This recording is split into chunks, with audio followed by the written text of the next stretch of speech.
اللہ رب العالمین فرماتے ہیں وما کان اللہ لیعذبہم وانت فیہم وما کان اللہ معذبہم وہم یستغفرون.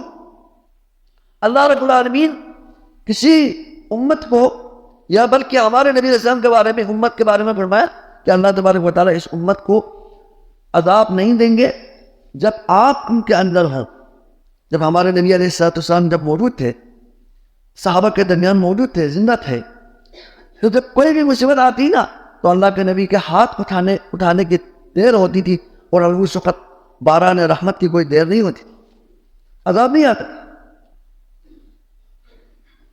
اور یہ تو اللہ کے نبی کی زندگی کے ساتھ اس کا تعلق ہے. لیکن اللہ تبارک و تعالیٰ نے اپنے فضل و کرم سے عذاب کو ٹالنے کے لیے اور ایک بھی ہمارے لیے نسخہ دیا ہوا ہے وما کان اللہ معذبہم یستغفرون.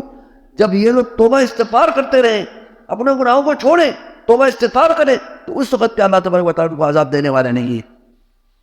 اسی لیے حضرت عبداللہ بن عباس رضی اللہ عنہ فرماتے ہیں اللہ تبارک و تعالیٰ نے اس امت کو دو امان دیا ہے، دو امن کی چیزیں دی ہے، دو عذاب سے نجات پانے کے دو ذریعے دیا ہے، دو سبب دیا ہے، دو کام دیا ہے، دو چیزیں دی ہے کہ اس پر عمل پیرا ہو یا وہ چیزیں ان کے اندر موجود ہوں تو پھر اللہ تبارک و تعالیٰ ان کو عذاب عام سے بچائیں گے. ایک تو نبی علیہ السلام کا وجود،